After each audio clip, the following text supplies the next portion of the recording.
Ir verta irgi organizacijų įdiegti kaip kultūros elementą, kad mes patys esame atsakingi, bla bla, patys generuojam idėjas, bla bla, ir pas vadovą einam pasitarti, aptart naujas idėjas. Ir jeigu ateina su klausimu, kaip man daryti, tai mes galim iškart pasakyti, o kokia yra tavo idėja, sako, neturi idėjos, tada mes galim akis padaryti labai didelės, o kaip tai su mūsų organizacijos kultūra, juk ateinat su idėjams, ir idėjas mes apsvarstysim. Ir priversti tokiu būdu mąstyti. Vadovas niekada nevėluoja, o vadovas užtrunka. Kas leidžiama Jupiterui, neleidžiama jaučiui. Kas leidžiama vadovui, neleidžiama pavaldiniui. Todėl, kad vadovo funkcijos yra skirtinga. Ir po kritikos pavaldinys turi išeiti iš vadovo kabinetą kaip? Nesužlugdytas, o pakilėtas, motyvuotas dirbti. Todėl, kad yra stereotipinė visuomeniai nuomonė, kad jeigu mes žmogų atleidžiam, mes darom jam kažką blogą. Iš tikrųjų, jeigu mes žmogų atleidžiam, mes juk darom ką?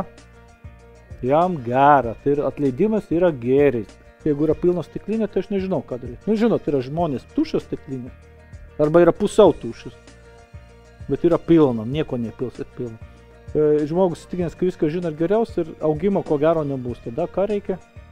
Su tokiu žmogu arba reikalauti, arba atleisti, jeigu tai yra pilnas stiklinė, nes kito kelio nėra. Tai yra labai didelis skirtumas, ar įmonės vadovas orientuojasi į tam tikrus tikslus, kad pasiektum planus, rodiklius, rezultatus, ar įmonės vadovas savo veiklai orientuojasi, kad negautum per galvą iš akcininkų.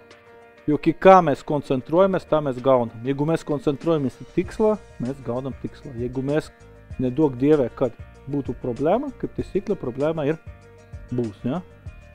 Jeigu jis yra įmonės vadovas, jis savo įmonė yra kažkiek vienišas.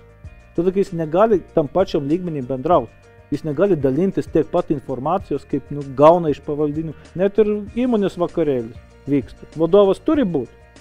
Žinoma, kad turi būti, bet vis dėlto pirmas išeiti irgi turi vadovą.